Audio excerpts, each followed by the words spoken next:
الفاتحہ۔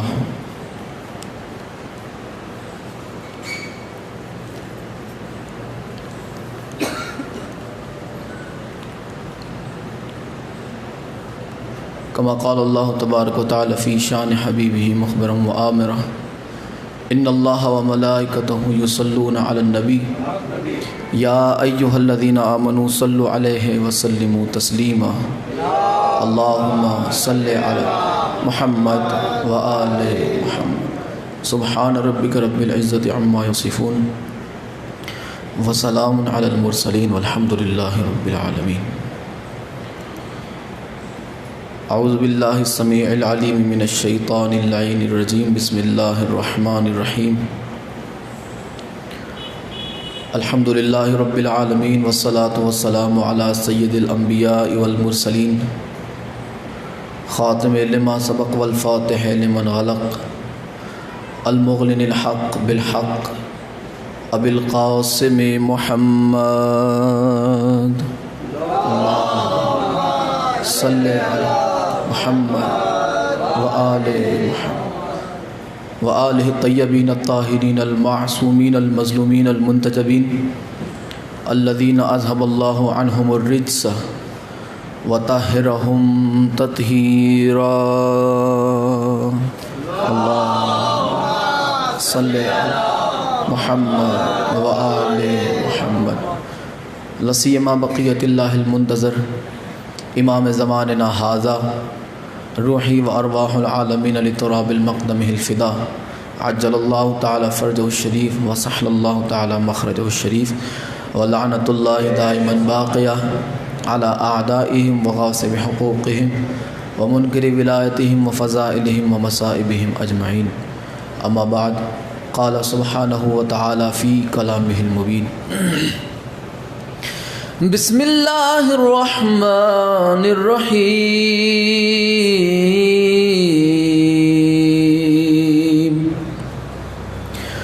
وعد اللہ الذین آمنوا منکم وعملوا الصالحات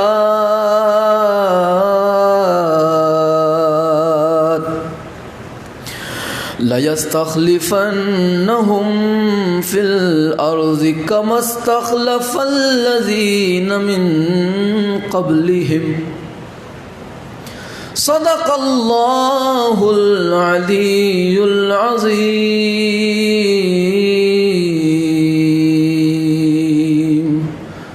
صلوات بر محمد و آل محمد۔ اللہم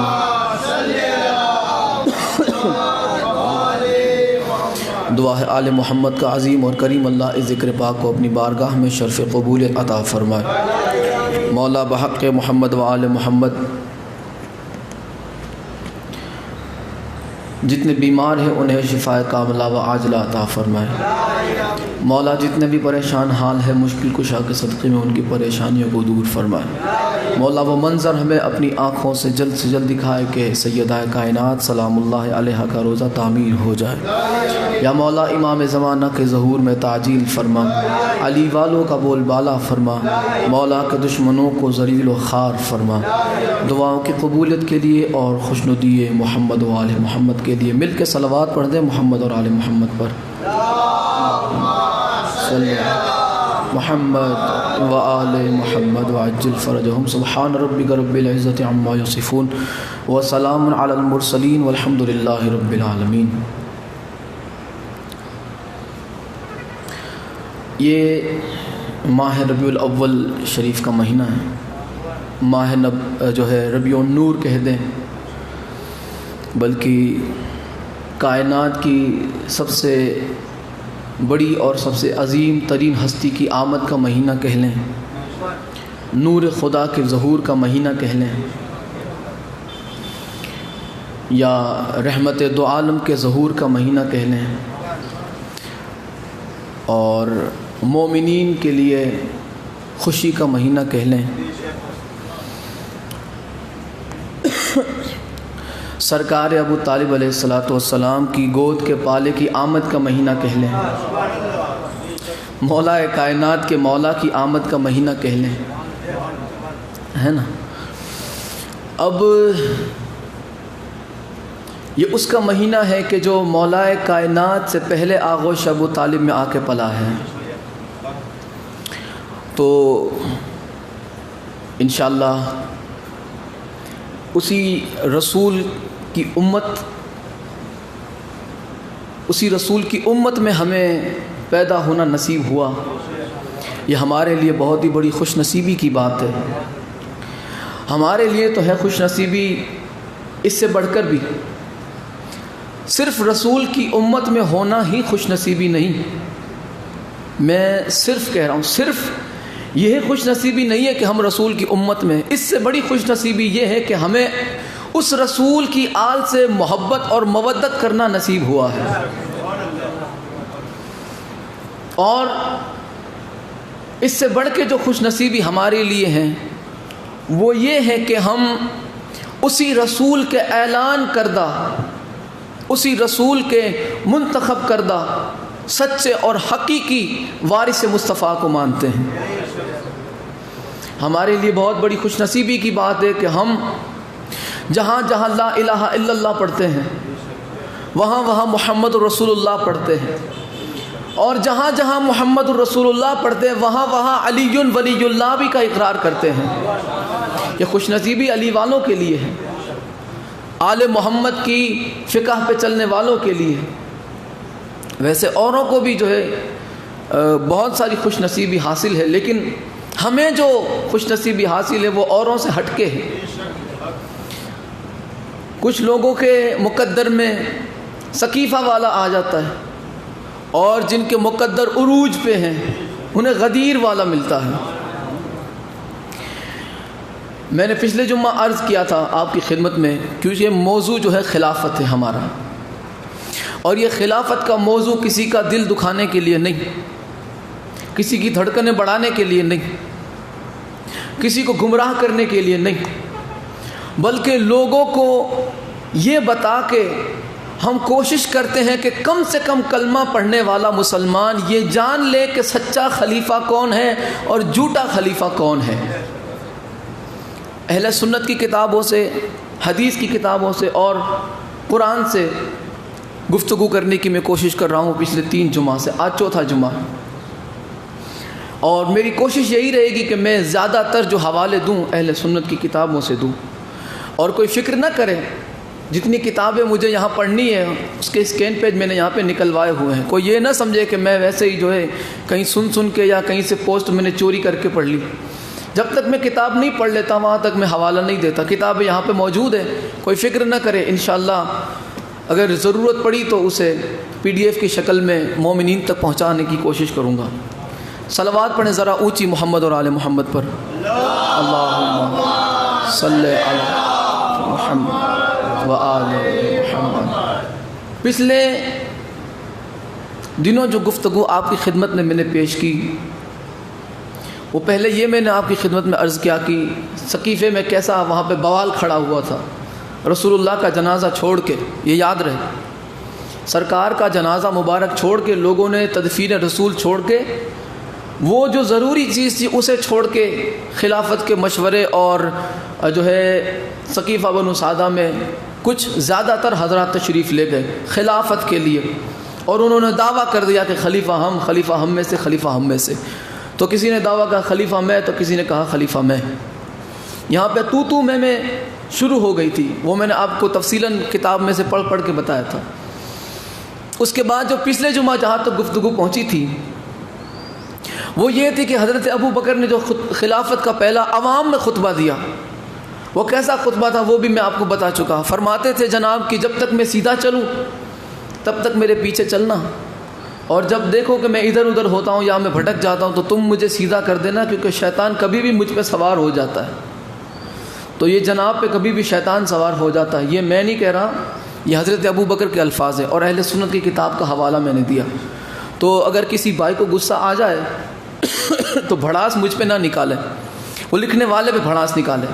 یہ میں دہراتا رہوں گا اس بات کو، تاکہ جو ہے تمام حضرات کا دھیان اس طرف بھی تھوڑا آتا رہے، کہ کوئی یہ نہ سمجھے کہ ہمارے ہی کانتوں پہ سارا بوجھ ڈال دیا جائے۔ بھائی ہمارا تو یہ قصور ہے کہ ہم تو پڑھ کے سنا دیتے ہیں، آپ کو تو یہ توفیق نہیں ہے کہ آپ کتاب بھی ذرا پڑھیں۔ یہ توفیق آپ کو نہیں، لیکن ہم جو کتاب پڑھ لیتے ہیں اور اس میں جو حقیقت جو بتانی چاہیے وہ ہم بتا دیتے ہیں، جو مولوی آپ کو نہیں بتاتے وہ آل محمد کے در کے ادنا نوکر ادنا بھکاری تمہیں بتا دیتے ہیں۔ تو جناب اعلان عام ہوا، جناب نے خطبہ دیا اور لائن لگ گئی بیعت کرنے والوں کی، اور خطبہ دینے کے بعد کیا ہوا پتہ ہے آپ کو کہ سبھی راضی نہیں تھے۔ جن لوگوں نے بیعت کی ان میں سے بھی، جنہوں نے نہیں کی ان کی بات تو میں نہیں کر رہا ابھی، سعد ابن عبادہ کے بارے میں بھی میں نے بتایا کہ انہوں نے تو بیعت کی نہیں، سرے سے ہی بیعت نہیں کی، نہ حضرت ابو بکر کو انہوں نے خلیفہ مانا، نہ حضرت عمر کو انہوں نے مانا، ان کی بیعت نہیں کی، اور پھر وہ چلے گئے اور وہیں پہ ان کی جو ہے وفات ہو گئی۔ وفات تک انہوں نے ان دونوں حضرات کو خلیفہ نہیں مانا۔ تو میں نے یہاں پہ عرض کیا تھا کہ بھائی اگر ہم انہیں خلیفہ نہ مان کے رافضی ہیں یا گمراہ ہو جاتے ہیں یا پھر دین سے ذرا کہیں ادھر ادھر باہر نکل جاتے ہیں تو بھائی ہم تو بعد میں یہ 14ویں صدی میں ہم نے تو یہ عمل کیا نا، اور وہ جنہوں نے سرے سے ہی فیس ٹو فیس حضرت ابو بکر کی خلافت کا انکار کر دیا، گھس کے جسے کہتے ہیں، گھس کے کہتے ہیں کہ بھائی نہیں ہم تمہیں نہیں مانتے خلیفہ، چاہے جو کر لو میری جان لے لو لیکن خلیفہ تمہیں نہیں مانوں گا۔ اور وہ میں نے ان کا خطبہ پڑھ کے سنایا انہوں نے جو کیا کہا تھا سعد بن عبادہ نے، یہ میں حوصلہ کر کے آپ تمام حضرات کو وہ حقائق بتاتا ہوں۔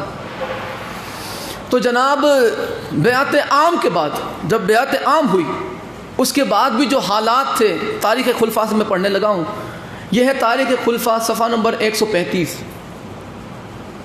ابو سعید خدری فرماتے ہیں، کیا فرماتے ہیں، اور یہ کتاب جلال الدین سیوطی کی، ابن عساکر نے ابو سعید خدری سے روایت کی ہے، فرماتے ہیں کہ حضرت ابو بکر نے بیعت کے دن بعد بیعت کے لوگوں پر ناگواری کے اثرات دیکھے، یعنی ان کے چہرے دیکھے اترے ہوئے تھے، پتہ چلا وہ حضرت ابو بکر کی بیعت سے راضی نہیں تھے، راضی نہیں تھے وہ۔ پھر جب آپ نے دیکھا، حضرت ابو بکر نے دیکھا، نگاہیں خطرناک آپ نے پھیلائی مجمع کے اندر، دیکھا کہ لوگوں کے چہرے اترے ہوئے اور کافی تعداد میں جو ہے چہرے اترے ہوئے تھے، یعنی پتہ چلا کہ جبراً بیعت لی گئی تھی ان سے۔ آگے بتاؤں گا میں آج ہی انشاءاللہ، اگر وقت رہا تو میں ضرور آج بتاؤں گا کہ کیسے بیعت لی گئی۔ تو حضرت ابو بکر نے دیکھا، آپ نے نگاہ کرم پھیری مجمع کے اندر تو دیکھا کہ کئی لوگوں کے چہرے اترے ہوئے تھے، چہرے پہ ناگواری کے اثرات دکھائی دیے۔ تو پس آپ نے فرمایا کہ اے لوگو، حضرت ابو بکر نے فرمایا اے لوگو، کون سی بات تم کو ناگوار گزری ہے؟ کیا میں خلافت کا زیادہ حقدار نہیں ہوں؟ آپ ذرا میرے انداز پر بھی غور کریں، یعنی کہ انہوں نے سوالیہ انداز میں کہا کہ کیا میں خلافت کا حقدار نہیں ہوں؟ جو ایسا تم نے چہرہ بنا لیا، آپ کا چہرہ اتر گیا، کیا بات ہے؟ کیوں تمہارے چہرے اترے ہوئے؟ کیا میں خلافت کا حقدار نہیں ہوں زیادہ؟ پھر آپ نے فرمایا کہ کیا میں سب سے پہلے مسلمان نہیں ہوا؟ وہ واقعی میں نہیں ہوئے تھے، لیکن پھر بھی انہوں نے کہا، اہل سنت کی درجنوں کتابیں موجود ہیں جس میں لکھا ہے کہ سب سے پہلے حضرت ابو بکر نے ایمان نہیں لایا، بلکہ کہیں کہیں تو لکھا ہے کہ 35 اور 40 بندوں کے بعد جناب کا نمبر آتا ہے، ٹھیک ہے؟ تو فرماتے ہیں کہ کیا میں سب سے پہلے مسلمان نہیں ہوا؟ پھر اس جملے کو آپ نے 3 بار دہرایا، کیا میں پہلے مسلمان نہیں ہوا؟ کیا میں خلافت کا زیادہ حقدار نہیں؟ 3 مرتبہ آپ نے دہرایا، اور پھر آپ نے اپنے کچھ خصائص و فضائل بیان فرمائے۔ یہ جملہ یاد رکھنا، ہو سکتا ہے کہ آج میں اس حوالے تک نہ پہنچ سکوں جس کے لیے میں یہ جملہ آپ کو یاد دلانا چاہتا ہوں۔ ذہن میں رکھنا کہ آپ نے اپنے کچھ فضائل اور خصائص بیان کیے، کچھ فضائل آپ نے، حضرت ابو بکر نے اپنی خوبیاں بیان کی، اپنے فضائل بیان کی، اپنی فضیلتیں بیان کی اپنی، اور جن میں کیا تھا؟ پہلا کہ پہلے میں مسلمان ہوا، کیا میں خلافت کا حقدار نہیں؟ اور پھر آپ نے وہ ساری چیزیں بتائی کہ میں نے جو ہے رسول اللہ کا رشتہ دار ہوں وغیرہ وغیرہ۔ یہ کون سی چیز تھی؟ ابو سعید خدری سے روایت ہے تاریخ خلفاء کے اندر۔ اگلا حوالہ ذرا حوصلہ کر کے سنیں۔ زبیر بن عوام سے مار پیٹ کے بیعت لی گئی، حضرت ابو بکر کی بیعت جبراً لی گئی۔ سقیفہ میں بھی یہ حال ہوئے، اور سقیفہ کے بعد بھی عوام کے اندر بھی جب بیعت کا سلسلہ شروع ہوا تو وہاں پر بھی ایسے واقعات اور حالات پیدا ہوئے کہ جبراً لوگوں سے بیعت لی جا رہی تھی، جبراً، زبردستی. اور ایسا ہی نہیں کہ یعنی انہیں صرف کہا جاتا تھا، بلکہ عام طور پہ اگر آپ دیکھیں تو گریبان میں ہاتھ ڈال دینا، انہیں گھسیٹ کے لے جانا، جبراً انہیں لے جانا دربار میں، ساری چیزیں.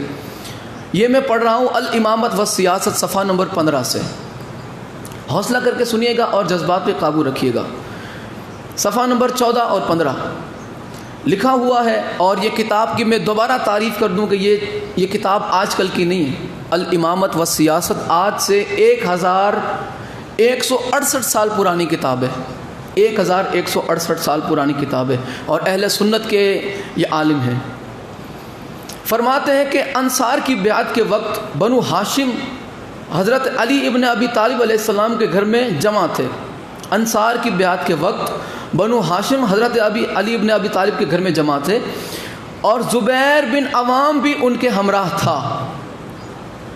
زبیر کی والدہ چونکہ صفیہ بنت عبد المطلب تھی، اس لیے وہ اپنے آپ کو بنو ہاشم میں شمار کرتا تھا. حضرت علی علیہ السلام فرمایا کرتے تھے کہ جب تک زبیر کے بیٹے بڑے نہیں ہوئے تھے اس وقت تک زبیر ہم میں سے تھا، بعد میں اس کے بیٹوں نے اسے ہم سے منحرف کر دیا، ان کے بیٹوں نے اسے ہم سے دور کر دیا. اب آپ دیکھیں آگے کیا فرماتے ہیں کہ بنو امیہ عثمان کے پاس جمع ہوئے اور بنو زہرہ سعید اور عبد الرحمن بن عوف کے پاس جمع ہوئے. یہ لوگ مسجد میں جمع تھے. دیکھیں یہ میں کوئی ٹائم پاس کرنے کے لیے نہیں میں پڑھ رہا کتاب، جو پڑھنا ضروری ہے. آپ کو لگتا ہے کہ ہاں بھائی انہوں نے پڑھ دیا، لیکن یہ جو چیزیں ضروری ہے وہ کن کے لیے ہیں؟ جو حق تلاش کرتے ہیں. کچھ لوگوں کو اعتراض رہتا ہے اور وہ کہتے ہیں کہ بھائی وہ شروع کا حصہ چھوڑ دیا، آخر کا حصہ چھوڑ دیا، اپنے مطلب کی بات لے لی. یہاں پہ ایسا نہیں میں کر رہا. میں مکمل جو شروع سے ایک صفحہ ہے تو میں وہ پڑھ دیتا ہوں تاکہ مکمل طور پہ میں آپ کو حقیقت بتا سکوں کہ دیکھیں کیا گھوٹالہ ہوا تھا ثقیفہ کی خلافت میں. یہ فرق رہتا ہے لوگوں کے بنائے ہوئے خلیفوں میں اور اللہ کے بنائے ہوئے خلیفوں میں. اعتراض ہو سکتا ہے جب لوگوں کا بنایا ہوا خلیفہ ہو. جب اللہ جسے خلیفہ منتخب کر لے تو فرشتے بھی ہو تو جرت نہیں کرتے اللہ کے بنائے ہوئے خلیفہ کی مخالفت کرنے کی. تو دیکھیں یہ جب لوگوں نے خلیفہ بنایا رسول اللہ کے بنائے ہوئے جانشین کو چھوڑ کے، رسول اللہ کے بنائے ہوئے اللہ کی طرف سے، رسول اللہ کی طرف سے جو بنایا گیا امام اسے چھوڑ کے جب لوگوں نے اپنا ہادی بنایا تو دیکھیں کیا حالات لوگوں کے سامنے پیش آئے. تو بنو امیہ عثمان کے پاس جمع ہوئے اور بنو زہرہ سعید اور عبد الرحمن بن عوف کے پاس جمع ہوئے. یہ لوگ مسجد میں جمع تھے. ابو بکر اور عبیدہ ان کے پاس آئے. حضرت ابو بکر اور عبیدہ ان کے پاس آئے. یہ اس وقت کی بات ہے کہ جب لوگوں نے ابو بکر کی بیعت کر لی تھی. یہ عوام کی بات ہے. جب عام طور پہ ابو بکر کی بیعت کر لی تھی تو عمر نے ان سے کہا کہ تم لوگ چھوٹی چھوٹی ٹولیوں میں کیوں بیٹھے ہو؟ اٹھو اور ابو بکر کی بیعت کرو. میں نے اور انصار نے، حضرت ابو بکر نے کہا، میں نے، حضرت عمر نے کہا میں نے اور انصار نے ان کی بیعت کر لی ہے. کن کی؟ ابو بکر کی. عثمان بن عفان کے ساتھ بنو امیہ کے لوگوں نے بھی بیعت کر لی ہے.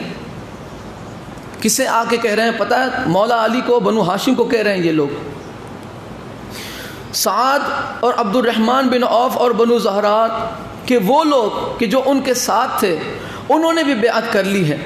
تو حضرت علی علیہ السلام اور حضرت عباس اور ان کے ساتھ جو بنو ہاشم تھے اٹھ کر چلے گئے. جب انہوں نے آ کے کہا کہ آؤ حضرت ابو بکر کی کرو، بنو امیہ نے بیعت کر لی ہے، انصار نے بیعت کر لی ہے. حضرت عمر کہتے ہیں میں نے بیعت کر لی ہے، تم لوگ کیوں نہیں کرتے بیعت؟ تو جب یہ کہا گیا تو مولا علی اور بنو ہاشم جتنے تھے وہ اٹھ کے چلے گئے. ان کے ساتھ زبیر بن عوام بھی تھا. عمر ایک جماعت لے کر ان کے پاس گیا جن میں اسید بن حذیر اور سلمہ بن اسیم بھی شامل تھا. انہوں نے کہا، اب یہ دیکھیں، انہوں نے کہا کہ چلو اور ابو بکر کی بیعت کرو. یہ ان کا جو انداز تھا وہ اس سے بھی بھیانک تھا. حضرت عمر کا تو پتہ ہے نا آپ کو کیسے جلال والے تھے، کیسے جلال والے تھے حضرت عمر. تو انہوں نے جلال کے عالم میں کہا اٹھو اور ابو بکر کی بیعت کرو. انہوں نے بیعت کرنے سے انکار کر دیا. زبیر بن عوام نے بیعت کرنے سے کھلا انکار کر دیا. یہ کوئی بندہ اس لحاظ سے بھی کہہ سکتا ہے کہ بھائی انہوں نے ایسا نہ کہو، محبت سے کہو، چلیے اٹھیے حضرت ابو بکر کی بیعت کریے خدا کے لیے، لیکن ایسا نہیں۔ جو لہجہ ان کا تھا وہ اگلی بات بتا رہی ہے کہ وہ لہجہ ان کا ایسا ہی تھا، بلکہ اس سے غضبناک اور بھی ہو سکتا ہے۔ فرماتے کہ چلو اٹھو اور ابو بکر کی بیعت کرو، تو انہوں نے بیعت کرنے سے انکار کر دیا۔ اب اس کے بعد زبیر بن عوام نے انکار کرنے کے بعد تلوار لے کر باہر نکلے۔ زبیر بن عوام تلوار لے کر باہر نکل آئے۔ عمر نے کہا اسے پکڑ لو۔ سلمہ بن اسیم نے لپک کر اس کے ہاتھ سے تلوار چھین لی اور حاضرین پر چلانا شروع کی۔ بعد میں ان کو پکڑ کر، اب یہ سمجھتے ہیں ایسے کندھے پہ ہاتھ ڈال کے نہیں کہ چل تو میرا دوست میں تیرا یار، چل ہم دونوں چلے سفر پہ، ایسا نہیں۔ یہاں پہ لکھا کہ ان کو پکڑ کے ابو بکر کے پاس لے گئے اور اس نے بیعت کر لی۔ یہ دیکھا آپ نے کس طرح سے بیعت لی گئی، جبرن۔ انہوں نے تلوار کھینچ لی، تو جب انہوں نے تلوار کھینچی تو یہاں پہ انہوں نے گنے کا رس تو نہیں پیش کیا ہوگا کہ آئیے حضرت ٹھنڈا آپ ذرا ذہن کیجئے اپنا۔ انہوں نے بھی تو کچھ کیا ہوگا، 4-5 چماٹے ماری ہوگی، کم سے کم دھکا مکی، گریبان میں ہاتھ ڈال دیا ہوگا، 4-5 بندوں نے انہیں جکڑ لیا ہوگا، پکڑ لیا ہوگا، کھینچتے گھسیٹتے لے گئے ہوگا حضرت ابو بکر کے پاس۔ یہاں پہ لکھا ہوا ہے نا، ان کو پکڑ کر لے گئے، تو وہ پکڑ کر کیسے لے جایا جاتا ہے؟ ایسے ہی جیسے جبرن کسی کو آپ دیکھیں، کسی کو آپ نے واقعی دیکھا ہوگا، کئی ایسے لوگوں کو دیکھا ہوگا کہ جنہیں پکڑ کے نتیجے تک لے جایا جاتا ہے۔ تو حضرت ابو بکر کے پاس انہیں پکڑ کے لے جایا گیا اور پھر انہوں نے بیعت کر لی جبرن۔ پروردگار قرآن میں کیا فرماتا ہے؟ لا اکراہ فی الدین، دین میں زبردستی نہ کرو۔ دین سب سے پہلے ہے یا خلافت؟ بس سمجھ آئے تو بولو، دین سب سے پہلے یا خلافت؟ دین سب سے پہلے ہے نا۔ جب اللہ دین میں زبردستی کرنے نہیں دیتا، یہ جناب خلافت کے معاملے میں جبرن بیعت لے رہے ہیں۔ جب اللہ دین میں زبردستی نہیں کرنے دیتا، حکم ہی نہیں، اس لیے کہ دین زبردستی قبول کرنے کا نام نہیں، بلکہ دل سے تسلیم کرنے کا نام دین ہے۔ عقیدہ زبان کا نہیں دیکھا جاتا، عقیدہ دل کا دیکھا جاتا ہے۔ دل میں کیا ہے، اندر کیا عقیدہ ہے۔ محبت اظہار ہو سکتی ہے زبان سے، لیکن دشمنی بھی چھپائی تو جا سکتی ہے، دشمنی چھپائی بھی تو جا سکتی ہے۔ اسی لیے اللہ ہم سے بہتر دل کا حال جانتا ہے۔ اللہ ہم سے بہتر، ہمیں اتنا ہی پتہ ہے جو ہماری زبان سے نکلتا ہے یا دوسرے کی زبان سے ہم سنتے ہیں، لیکن اللہ بولنے والے کے دل کا حال بھی جانتا ہے اور تسلیم کرنے والے کے بھی دل کا حال جانتا ہے کہ بھائی کچھ ایسے حالات بھی آ جاتے ہیں کہ اس نے کسی ایسے ویسے انسان کی تعریف کرنا شروع کر دیا۔ اب ضروری نہیں ہے کہ سننے والے سبھی اس کی تائید میں ہو۔ کبھی کبھی حالات ایسے ہوتے ہیں کہ مجبوری کا نام مہاتما گاندھی، کیا کرے بیچارہ، کچھ نہیں کر سکتا تھا تو وہ خاموش ہو گیا، لیکن اللہ اس کی خاموشی نہیں دیکھتا کہ اس نے اتنا سارا بول دیا اور تو خاموش رہا، تجھے جہنم میں بھیج دوں گا، نہیں، اللہ اس کے دل کے حالات دیکھتا ہے۔ دل سے یہ تسلیم کر رہا تھا اور بولنے والا اسلام کے خلاف بول رہا تھا، تب تو یہ جہنم میں جائے گا۔ اگر دل سے اس نے تسلیم کیا اور اگر دل میں وہ مجبور تھا لیکن دل اس کا اسلام کی طرف ہی تھا، تو پھر اللہ درگزر کرنے والا ہے۔ تو یہ آپ دیکھیں کہ اس قسم جبرن بیعت لی گئی، زبردستی بیعت لی گئی۔ حضرت ابو بکر کی بیعت لی گئی جبرن۔ اللہ دین میں زبردستی نہیں کرنے دیتا اور حضرت ابو بکر نے خلافت میں زبردستی کی۔ تو جو دین میں زبردستی کرے، کیا وہ قرآن پہ عمل کرتا ہے؟ بھائی جو دین میں زبردستی کرے، سمجھو اس نے قرآن سے ہٹ کے کوئی کام کیا، اور جو خلافت میں زبردستی کرے، کیا وہ قرآن کے مطابق چل رہا؟ تو یہاں پہ تو حضرت ابو بکر خود فرما رہے ہیں کہ بھائی جب تک میں سیدھا چلوں، جب تک میں قرآن کے مطابق چلوں، میرے پیچھے چلنا، اور جب میں ادھر ادھر ہو جاؤں، بھٹک جاؤں، تو تم مجھے سیدھا کر دینا۔ اور لکھا ہے کہ میری اطاعت پھر تم پہ واجب نہیں۔ تو ہم نے تو حضرت ابو بکر کے کہنے پر ہی تو انہیں چھوڑا، انہی کے کہنے پہ ہم نے چھوڑا ہے بھائی. انہوں نے خود فرمایا تھا کہ اگر میں جب تک سیدھا چلوں چلنا میرے پیچھے, جب میں ادھر ادھر ہو جاؤں مجھے چھوڑ دینا. ہم نے چھوڑ دیا کیونکہ آپ کا یہ فیصلہ تھا جو دین کے خلاف تھا, قرآن کے خلاف تھا آپ کا فیصلہ. قرآن تو کہہ رہا ہے کہ دین میں زبردستی نہیں, آپ تو خلافت میں زبردستی کر رہے ہیں. لہٰذا آپ کو دور سے سلام ہے, آپ جواب دیں نہ دیں ہماری طرف سے وعلیکم السلام. لہٰذا دین میں زبردستی نہیں. اب آپ دیکھیں آگے بنو ہاشم سے کیسے بیعت لی گئی. اب یہ میں کتاب کون سی پیش کرنے لگا ہوں پتہ ہے؟ کوئی سنی اس کا انکار نہیں کرے گا. خواجہ بندہ نواز گیسو دراز سرکار کی کتاب, ملفوظات خواجہ بندہ نواز گیسو دراز. کتاب کا نام ہے جوامع الکلم. حوصلہ رکھیں, بہت ساری چیزیں ایسی آپ کی میں خدمت میں پیش کروں گا کہ ملاؤں نے تصور بھی نہیں کیا ہوگا کہ یہ اس قدر ہمارا جنازہ نکال دے گا. تصور بھی نہ کیا ہوگا کسی ملا نے. آپ یہ سمجھتے ہیں کہ بھائی آپ انٹ سنٹ جو آئیں گے بھونکتے رہیں گے, بکتے رہیں گے اہل بیت کے خلاف اور کوئی آواز نہیں اٹھائے گا. ہر کوئی لوچا لباچے کے لیے اپنی آخرت برباد نہیں کرتا. اللہ کچھ ایسے بندوں کو توفیق بھی بخشتا ہے کہ جن کے دل میں اہل بیت کی محبت ہوتی ہے اور اس کا اظہار بھی وہ کرتے ہیں. تو بھائی ہمارے لیے تو یہ بہت بڑی فخر کی بات ہے, بہت بڑے فخر کی بات ہے کہ ہم اہل بیت کی محبت کا صرف دعویٰ نہیں کرتے, اظہار بھی کرتے ہیں. ہم سچ کو سچ اور جھوٹ کو جھوٹ کہتے ہیں, سچے کو سچا اور جھوٹے کو جھوٹا کہنے کا ہم دم رکھتے ہیں. کچھ لوگ تو معاویہ جیسے ملون کو بھی کہتے ہیں خلیفہ راشد. تو بھائی آپ کو ایسا مبارک ہو جنہیں امام حسن نظر نہیں آتے, جنہیں مولا حسین نظر نہیں آتے, جنہیں ایسے جیسے تیسے نظر آ جاتے ہیں, لیکن اہل بیت کی جو عظیم ہستیاں, اہل بیت میں جو عظیم ہستیاں گزری وہ انہیں نظر نہیں آتی. جوامع الکلم میں سرکار خواجہ بندہ نواز گیسو دراز, ملفوظات خواجہ بندہ نواز گیسو دراز ہے اور کتاب کا نام ہے جوامع الکلم. اس کتاب میں ایک باب ہے صفحہ نمبر 176 پر, رسول اللہ کی وفات کے حالات.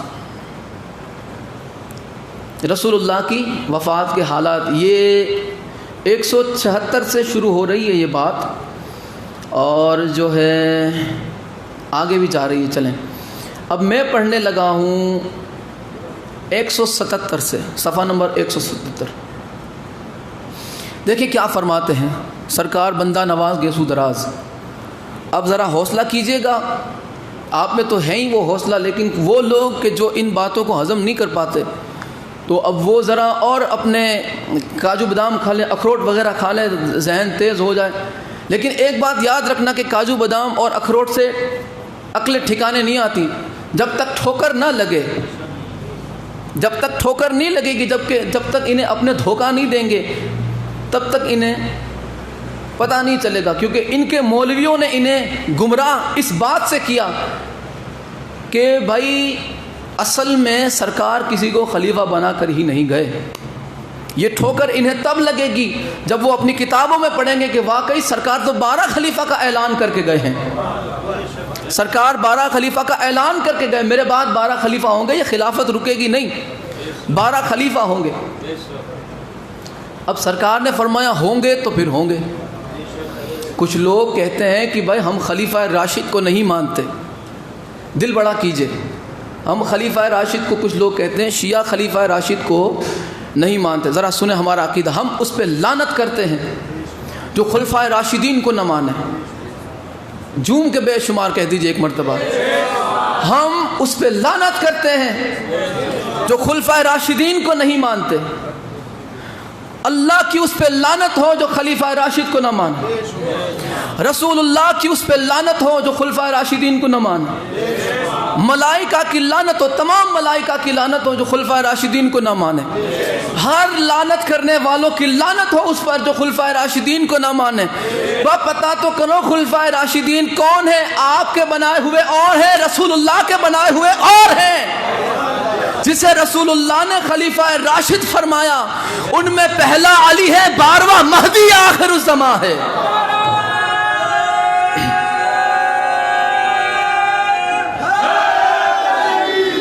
یا علی پہلے مولا کائنات ہیں اور 12ویں مولا مہدی اجل اللہ تعالی فرجہ الشریف ہیں. تو چلیے موضوع کی طرف. تو سرکار خواجہ بندہ نواز گیسو دراز کیا فرماتے ہیں؟ آپ نے بہت ہی رنجیدہ ہو کے یہ بات لکھی. یہ آپ کی بات کا جو آپ کے جو الفاظ ہے وہ آپ کی بات کا انداز بتا رہا ہے. جیسے پچھلا جو حوالہ میں نے دیا آپ کو پتہ چلا نا اگلی بات سے کہ وہ کیسا آپ کا لہجہ تھا، تلخ لہجہ یعنی کہ کڑک لہجہ تھا حضرت عمر کا. تو یہاں پہ سرکار بندہ نواز گیسو دراز کیا فرماتے ہیں؟ رنجیدہ ہو کے آپ فرماتے ہیں، رنجیدہ ہو کے فرماتے ہیں کہ جب رسول اللہ صلی اللہ علیہ وآلہ وسلم کا وصال ہوا تو اس وقت حضرت علی رضی اللہ عنہ حجرے میں دیوار سے لگے بے ہوش کے عالم میں بیٹھے ہوئے تھے.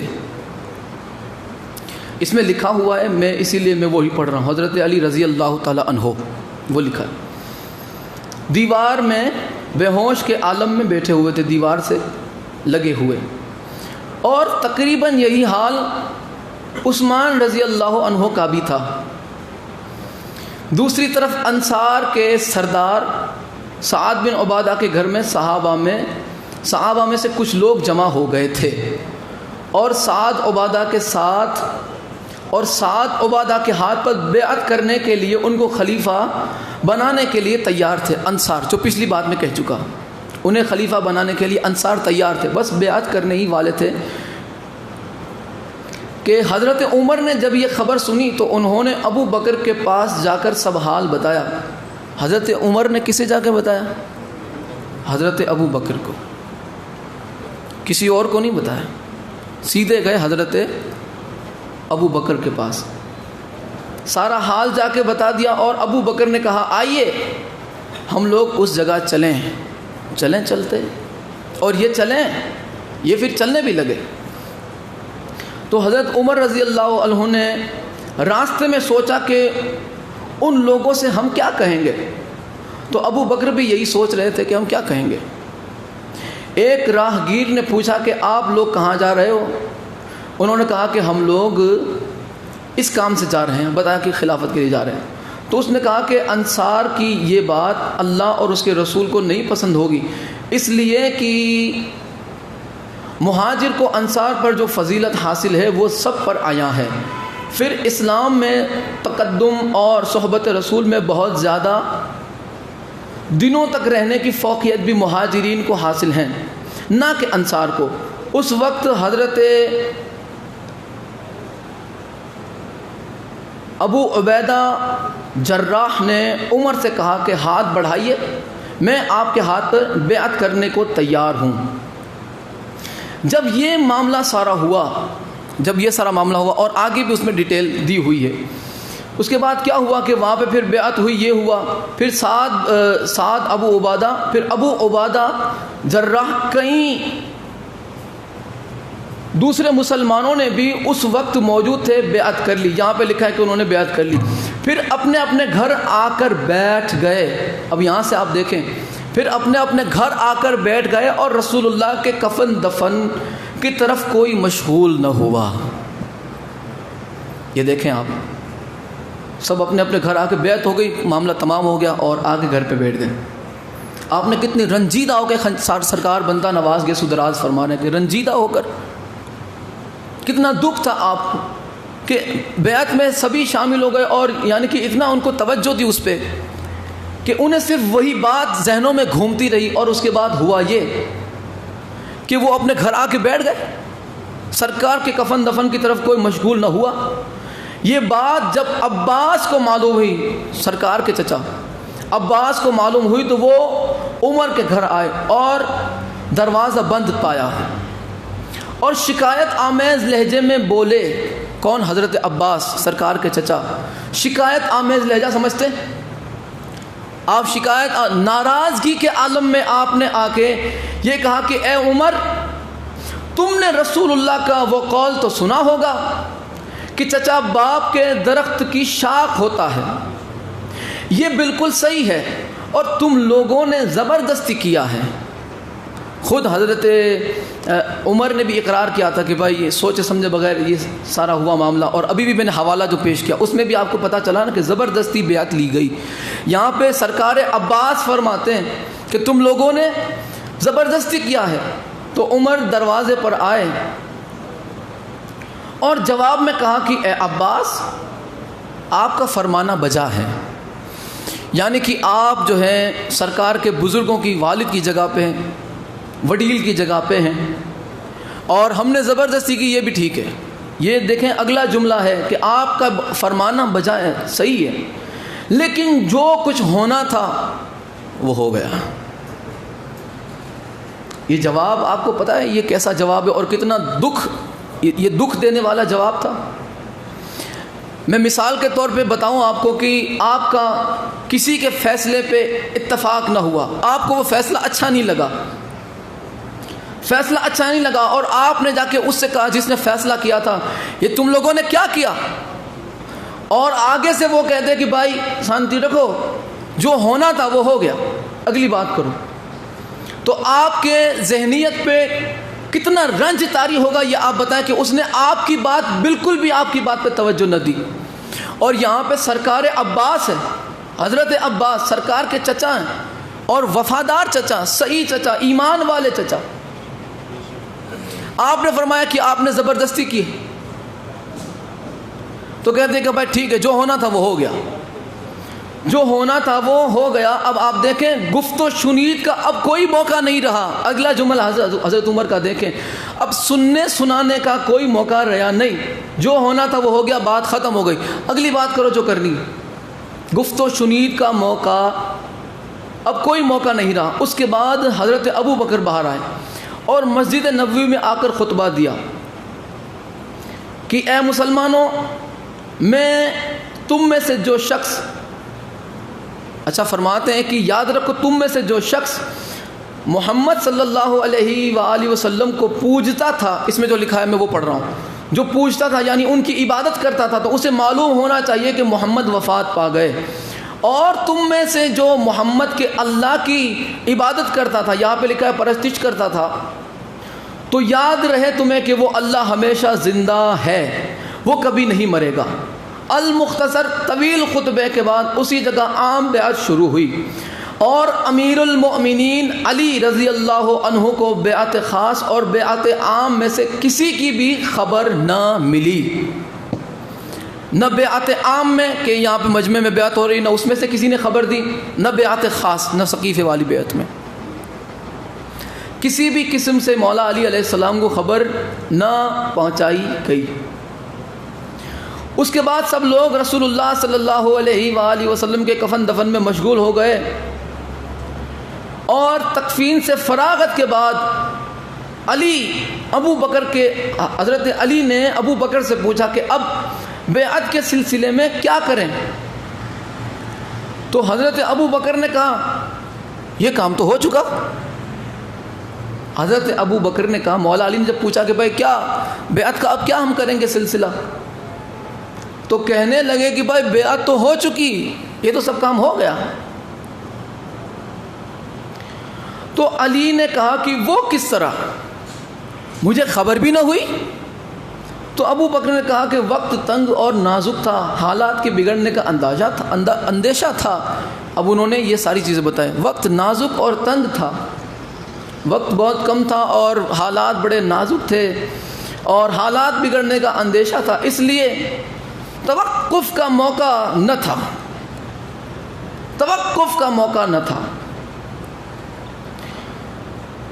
اس کے بعد آپ دیکھیں کہ عباس نے رنجیدہ ہو کر اگلی بات انہوں نے فرمائی، اس کے بعد سیدھا وہ فرماتے ہیں، سرکار بندہ نواز کے سو دراز فرماتے ہیں کہ حضرت عباس نے رنجیدہ ہو کر عرصے تک بیعت نہ کی، یعنی ایک عرصے تک آپ نے بیعت نہ کی۔ اور پھر دیکھیں جو میں بات آپ کو بتانا چاہتا ہوں وہ یہ ہے کہ جبراً بیعت لی گئی، عوام میں بھی اور خاص لوگوں میں بھی، بنو ہاشم تک کو یہ بات آ گئی۔ کیسے ہوا؟ عرصہ تک بیعت نہ کی۔ فاطمہ جب تک زندہ رہی اہل بیت میں سے کسی شخص نے بھی بیعت نہ کی۔ کس کی؟ حضرت ابو بکر کی۔ تھوڑا جو ذہنوں کو حاضر رکھو کہ میں پوچھوں تو آپ کے ذہنوں میں وہ بات ہونی چاہیے جو ہونی چاہیے۔ کس کی بیعت نہ کی عرصہ دراز تک ہاشمیوں نے؟ حضرت ابو بکر کی۔ اور عباس نے کچھ دنوں کے بعد جب بیعت کی، اب یہ جملے پہ غور کریں، عباس نے جب کچھ دنوں کے بعد بیعت کی تو اس وقت کہا تھا کہ کیا کروں میں تنہا ہوں اور تم لوگ زیادہ ہو، مجبوراً بیعت کر رہا ہوں۔ یہ حضرت عباس نے فرمایا کہ میں کیا کروں، مجبور ہوں، مجبوراً بیعت کر رہا ہوں، میں تنہا ہوں، تم اتنے زیادہ ہو، مجبوراً بیعت کر رہا ہوں۔ اور اللہ فرماتا ہے لا اکراہ فی الدین، دین میں زبردستی نہ کرو۔ یہاں پہ خلافت زبردستی منوائی جا رہی ہے۔ رسول اللہ نے پوری زندگی کسی سے نبوت نہیں منوائی زبردستی، مولا علی نے پوری زندگی کسی سے امامت نہیں منوائی زبردستی، اہل بیت نے اپنی شان کہیں بھی کسی سے زبردستی نہیں منوائی، اور یہاں پہ خلافت زبردستی منوائی جا رہی ہے۔ اور کس سے؟ بنو ہاشم سے۔ یہ اہل سنت کی کتاب ہے، سرکار خواجہ بندہ نواز کے سو دراز کی کتاب، جہاں پہ تو کوئی بندہ یہ کہہ نہیں سکتا کہ ہم انہیں نہیں مانتے یا فلانا ٹھمکنا، کوئی بھی بہانہ ان کے لیے بچتا ہے ہی نہیں۔ پتہ چلا جبرن بیعت لی گئی، تو جہاں پہ دین اگر زبردستی قبول کیا جائے تو وہ دین قابل اعتماد نہیں اللہ کی بارگاہ میں، وہ مسلمان نہیں ہوتا۔ اگر جبرن اسلام قبول کرے تو بھائی وہ مسلمان نہیں ہوتا، جو جبرن اسلام قبول کرے تو بھائی وہ خلیفہ کیسے؟ تو جبرن بیعت لے کے خلیفہ بن جائے۔ ہمارا کسی کا دل دکھانے کا کوئی ارادہ نہیں، نہ ہمارا کسی کو تانا دینے کا کوئی ارادہ۔ بھائی ہماری باتیں ایسی ہے کہ آپ کو تانا لگتی ہے، حقیقت کچھ ایسی ہوتی ہے، اور بات اصل میں ایسی ہے کہ حقیقت ہوتی ہی وہ شے ہے کہ ہر کسی کو ہضم نہیں ہوتی، اترتی نہیں۔ جہاں کوئی بندہ اہل بیت کے فضائل شروع کر دیں، انہی کی کتاب سے آگے سے ایک حضرت ڈوڈھے آگے آ جاتے ہیں، یہ پکا کہیں نہ کہیں اندر سے شیعہ ہے، بیچارہ ہو بھی سنی، وہ کہے بھی کہ بھائی میں شیعہ نہیں ہوں، میں سنی ہوں، پکا سنی، اور وہ زیبرا چھاپ ٹوپی بھی بیچارہ پہنا ہو، تب بھی کہتا ہے کہ یہ تو ہے ہی شیعہ۔ آج یہ عقلیں لوگوں کی ہو چکی ہے، آج یہ معیار ہو چکا ہے لوگوں کا۔ اور آپ دیکھیں یہ خود کی گمراہی، خود کی ناکامی کیسے چھپاتے ہیں۔ آپ نے وہ ویڈیو دیکھی تھی کل وہ گروپ میں؟ کس نے دیکھی؟ ذرا ہاتھ اٹھائیں، ماشاءاللہ، چلیں دیکھی وہ ویڈیو۔ جناب فرماتے تھے، کیا فرماتے ہیں؟ ایسے عقیدہ خراب ہو جائے گا، عقیدہ خراب ہو جائے گا، ایسے ایسے کرتے حضرت۔ بھائی عقیدہ تو پہلے سے تم نے خراب کیا ہوا ہے لوگوں کا، اہل بیت کے فضائل نہ سنا کے کون سا تم نے لوگوں کا ایمان تازہ کیا ہے؟ خود بھی تو جہنم کے کھڈے میں لٹک رہے ہو، نہ ان الذی نہ ان الذی، بیچ میں اٹکل الذی۔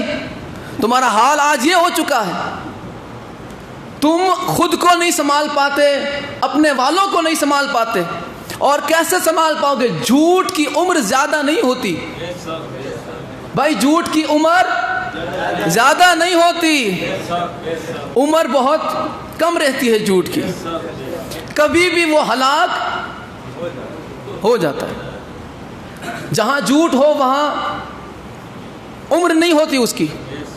تو بھائی ہم بتاتے ہیں کتابیں آپ کی، فضائل پڑھتے ہیں اہل بیت کے، یہ کوئی ہمارے پرسنل تو کوئی جو ہے فضائل تو نہیں پڑھتے کہ بھائی ہمارے کوئی ذاتی ہم عقیدے بتاتے ہوں، ہم دکھاتے ہیں ہمارا عقیدہ آپ کی کتاب سے دکھا دیتے ہیں۔ اور موت آپ کو اس بات پہ آئی ہوئی ہے، یہ کہتے ہیں دروازہ ہی نہ کھولو، دروازہ ہی نہ کھولو۔ کیا ہوگا بھائی دروازہ اگر کھول دیں کہ یہ کس بات کا دروازہ ہے؟ جناب فرماتے تھے مولوی صاحب کہ آپ دیکھیں گے، آپ اپنے دوست کو وہ کلپ بھیجیں گے، اپنے بھائی کو بھیجیں گے، اور جب وہ دیکھیں گے ہاں مولا علی کی بہت اچھی فضیلت پڑھتا ہے، پھر آپ اور اس کی تقریر سنیں گے، پھر آپ اس کی سائڈ میں چلے جائیں گے، آپ اس کے ویڈیو میں گھس جائیں گے، آپ غرق ہو جائیں گے، ڈوب جائیں گے۔ بھائی سرکار امیر خسرو سے پوچھ لو عشق میں ڈوبنے والا کیا ہوتا ہے؟ فرماتے تھے کہ خسرو دریا پریم کا، جو الٹی واقعی دھار، جو ابھرا سو ڈوب گیا، جو ڈوبا سو پار۔ ارے بھائی جس نے پار ہونا ہے وہ عشق اہل بیت میں ڈوب جائے۔ مولوی ڈوبنے اس لیے نہیں دیتا کہ اسے پتا ہے کہ اگر یہ عشق اہل بیت میں ڈوبا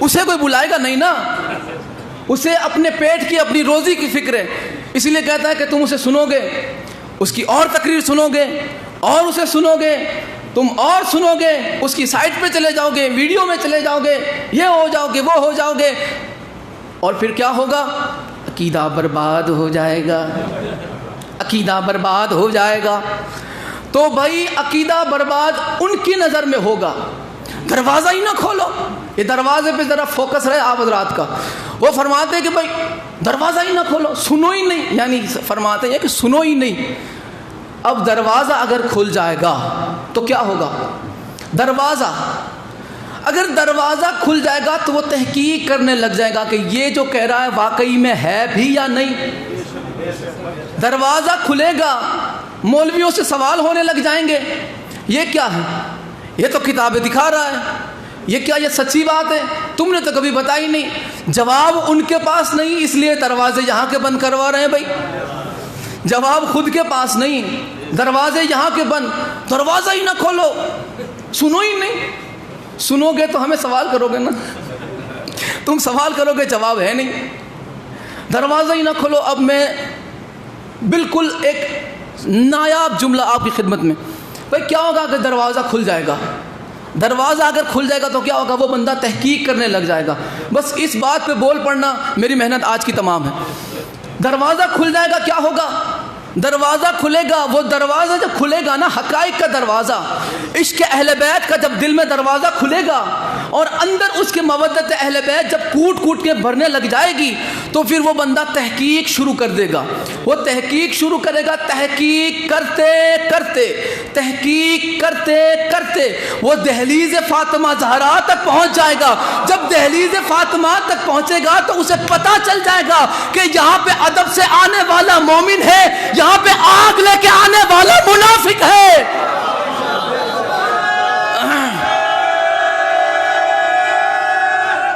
حیدری بھائی پتہ چل جائے گا اسے کہ یہ دہلیز فاطمہ وہ دہلیز ہے کہ جہاں پہ مومن کا بھی پتہ چل جاتا ہے، منافق کا بھی پتہ چل جاتا ہے۔ کیسے پتہ چلے گا؟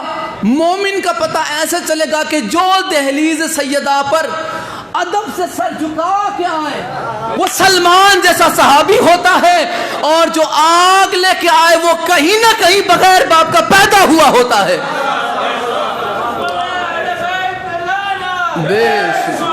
تو یاد رہے یہ حقائق یہ چاہتے ہی نہیں ہے کہ لوگوں تک پہنچے، اور ہم نے دکھا دی کتابیں کہ بھائی 22 کتابیں تھوڑی نہیں ہوتی۔ ایک کتاب بھی اگر کسی مومن کو مل جائے حوالے کے طور پہ تو وہ کسی کے ہاتھ میں نہیں رہتا، کسی کے ہاتھ میں نہیں رہتا۔ یہاں پہ 22 کتابیں ہم دکھاتے ہیں کہ بھائی دیکھو یہ حضرت یہ تھے، یہ جناب حضرت عمر تھے جنہوں نے سیدہ کے در پہ آگ لگائی۔ انہوں نے جو ہے حضرت عمر نے، یہ اہل سنت کی کتاب میں لکھا ہے۔ یہ میں حوصلے سے کیوں کہہ رہا ہوں، ورنہ لوگ ہمت نہیں کرتے نام لینے کا۔ میں کیوں کہہ رہا ہوں بھائی؟ کیا میں کسی کے باپ کا دیا کھاتا ہوں؟ نہیں، میں آل محمد کے ٹکڑوں پہ پلتا ہوں، جن کا کھاتا ہوں انہی کا گاتا ہوں، اور آپ جن کا کھاتے ہیں انہی کا سننا پسند کرتے ہیں۔ تو بھائی ہمیں دنیا والوں سے کوئی واسطہ نہیں۔ لوگ اگر اس سچائی بتانے کی وجہ سے ہمیں کہتے کافر، بسم اللہ۔ کوئی کہتا ہے یہ سچائی بتانے کی وجہ سے کہ یہ گمراہ، یہ رافضی، یہ پھلانا ڈھمکنا، سب الزام ہم کو منظور ہے۔ تم ہمیں کافر کہہ کے دور کرو، آل محمد ہمیں اپنا کہہ کے گلے لگا لیں گے۔ آپ نے جو کرنا ہے وہ کریں، ہم حالات سے نہیں ڈرتے، ہم حالات سے نہیں گھبراتے۔ 1000 ملوں کے فتوے آ گئے، یہ کافر، یہ کافر، ایک مرتبہ کافر کا فتویٰ دے لیا آپ نے، صبر کر لیں بھائی۔ جب ہم کافر ہو گئے ہماری فکر کیوں کرتے؟ ہم پھر جائیں۔ آپ ہماری فکر نہ کریں، اب آپ اپنے والوں کی فکر کریں۔ کہیں ایسا نہ ہو کہ وہ بھی آل محمد کی مودت دل میں اتار کے آپ کی نظر میں کافر ہو جائیں۔ آپ اپنے والوں کی فکر کریں۔ اور آ رہے ہیں لوگ حقائق تلاش کرتے کرتے۔ یاد رکھنا دہلیز فاطمہ زہرا وہ دہلیز ہے کہ جو بندہ جب بھی دہلیز فاطمہ پہ آئے گا اسے مومن اور منافق کا پتہ چل جائے گا، صحابی اور وہابی کا پتہ چل جائے گا، اپنے اور پرائے کا پتہ چل جائے گا۔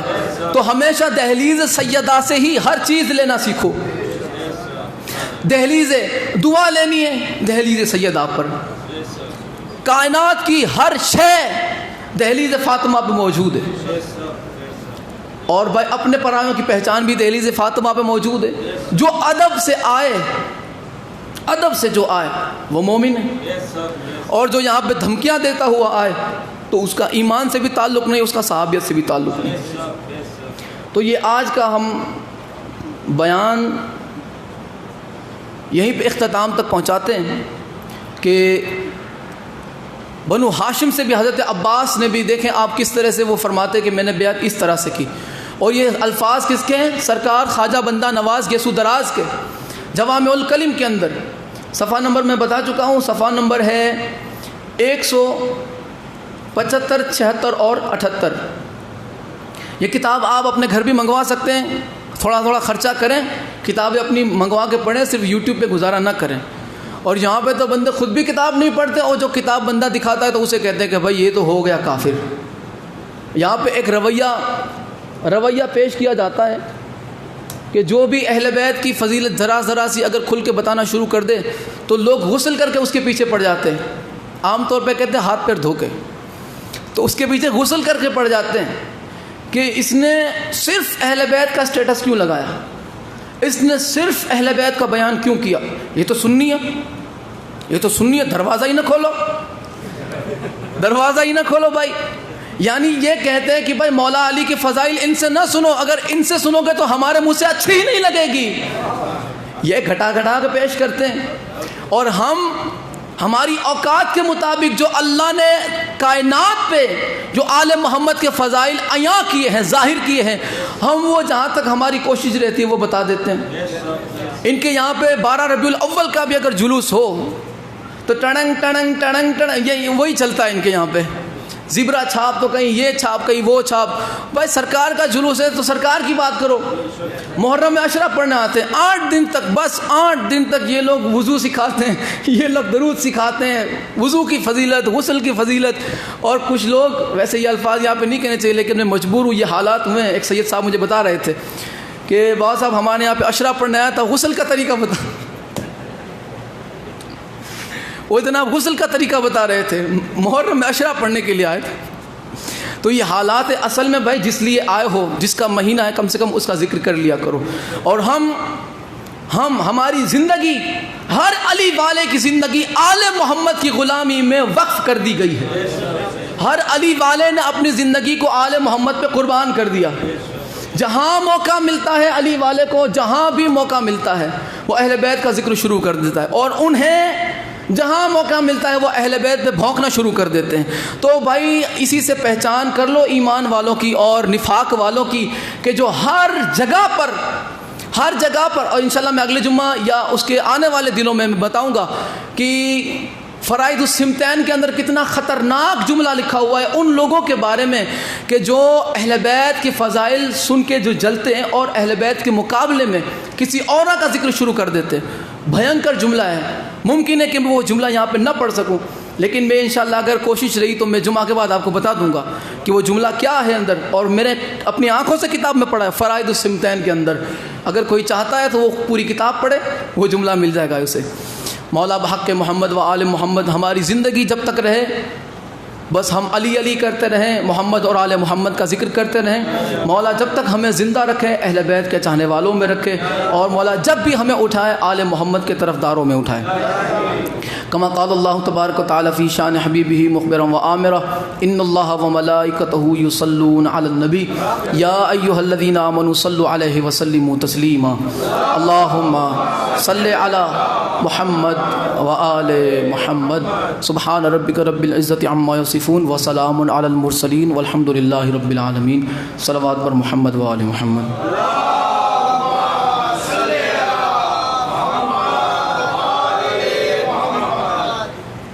اچھا ایک بات رہ گئی جو بہت ہی ضروری تھی، بہت ہی ضروری.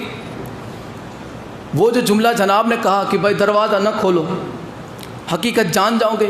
اگلا جملہ انہوں نے نہیں کہا، لیکن کیوں کہا انہوں نے؟ ایک مثال، بالکل سادہ سی مثال. اور میرے خیال سے جتنے بھی یہاں پہ بیٹھے انہوں نے یہ محسوس کیا ہوگا کہ جس بھی محفل